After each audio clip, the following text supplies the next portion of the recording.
When I was growing up and all throughout elementary and high school and even into university, I was typically known as the quiet friend in my social spaces. And I think that had a lot to do with my history with not feeling safe a lot of the time amongst others, and therefore retreating into myself and going quite insular and pensive and living a lot of my life up here in my head. Now, I don't know if it's just me.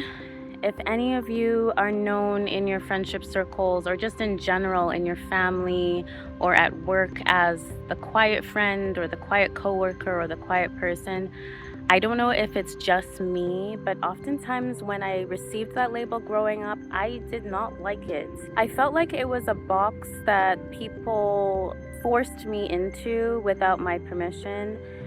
It was just a very easy way to categorize my personality. And from the way that these people said it, there was kind of a negative connotation towards being quiet, as if me being quiet or reserved meant that there was nothing else that I had to offer. There was a sense of being dismissed, ignored, and written off, like there wasn't much I had to contribute.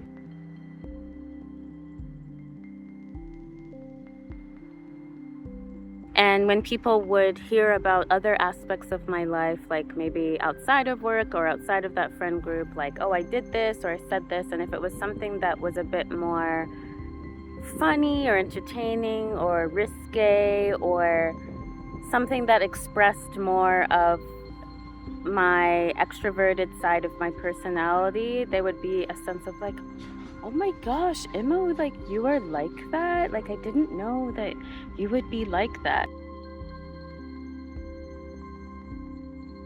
So being the quiet friend came with this sense of like having to prove myself, having to prove that there were other aspects of my personality than just being quiet. Now, obviously, getting older, growing up, going through life, having many, many experiences, and just maturing and reflecting and developing myself, I don't feel this necessity or this inkling inside of myself to have to prove that I am so much more than this element of my personality. I know that there are many layers and dimensionality to why people would put that kind of label on me. And as I've been able to make more sense of my behaviors, they're not as linked to other people's opinions and judgments as they were before. I feel a lot more free from that kind of thinking. And now I see just how much power there is in being the quiet friend. I feel like having that been my station and growing up and being quieter and being shy and being more reserved sometimes, it has unlocked this kind of power, this superpower inside of me that now I see as a huge benefit. And I want to share with you some things. There are so many things, but I want to share with you some things that I found out growing up as the quiet friend, these little elements and aspects of my personality that I have unlocked or observed that have actually been to my benefit. And if you are the quiet friend, and if you have a quiet friend, then keep listening because it's interesting. So one thing that I've discovered growing up as the quiet friend, the listener, I feel that it makes you a very, very observant person.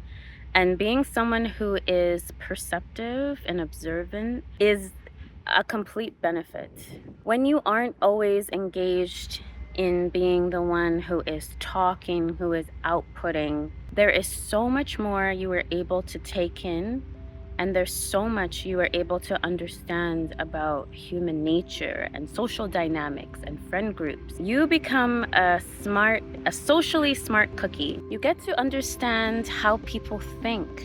You see their opinions, you see their judgments, you see their biases. You see their ideas about the world, about themselves. You see what gives them joy, you see what makes them sad. And like I said, you become this expert on human nature. And getting to be this expert on human nature, it's extremely helpful as you age and as you grow up because you'll find yourself in a lot of different social dynamics.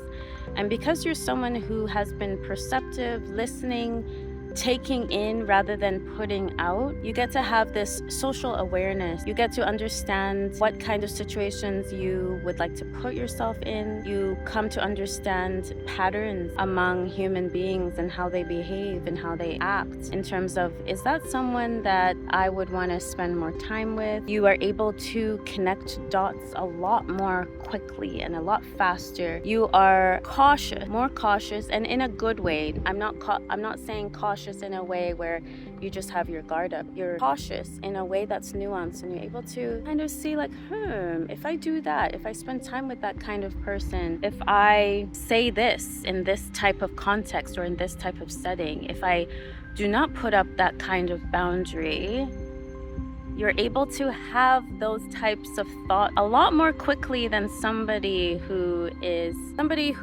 kind of shares more and speaks more and hasn't fine-tuned that aspect of being perceptive inside of themselves. And honestly, that is a very helpful quality to have.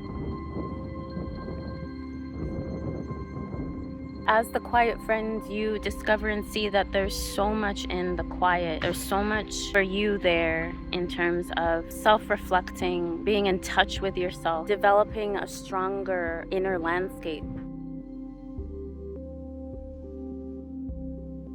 And these are all really important qualities to have, because having a strong inner scape, having a strong inner world helps you to make the right decisions for your life. We all struggle with outsourcing our happiness, outsourcing our emotional regulation, outsourcing our peace to the people and things around us.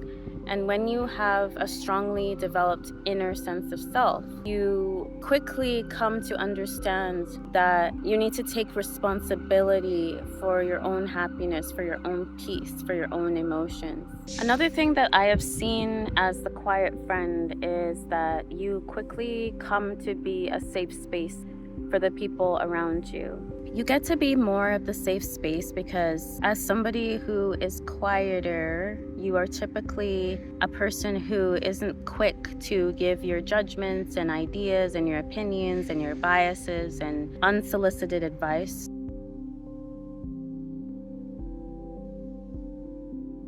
Typically, you're someone who waits to give out that information, or you read the situation first before you proceed. And because you do that, you are often more of a safe space for your friends or for your family, because you're not quick to judge. And in a world that is full, chock-a-block full of judgments and opinions and quick to move and slow to listen, somebody who is able to just receive and take in all of the information and sit with it for a while before quickly saying, oh yeah, it is A, B, C, and D, this is what's happening, and you should go here, and you should do this, and don't let those people, and blah, blah, blah. Someone who is able to just sit with that information is so much more refreshing in this day and age. I know that my best friend has become that safe space for me because she has this quality. She has a very, very strong gift in being able to just take information in, sit with it, and comfort you and be there for you without judging, without saying, oh, you should do this, you should have, you could have, or having those opinions and biases very quickly. And I'm not saying that you should be other people's safe space. Like in this day and age where we have more awareness of making sure we don't pour out from an empty cup, I'm not saying you should be a safe space for others. And I feel like people need to be discerning in who they have that kind of relationship with. But for the people that you trust and for the people that you love, you will be their safe space because of that quality. So I did share this a little earlier in this discussion, but when you are the quiet friend, you are able to develop a very strong, or stronger than most, inner world. And from there, it's easier for you to think more independently than others. Whereas other people often need the validation of their friends, their family, their communities to make a decision for themselves because of your self-reflection, because of your constant propensity to move inwards and focus inwards.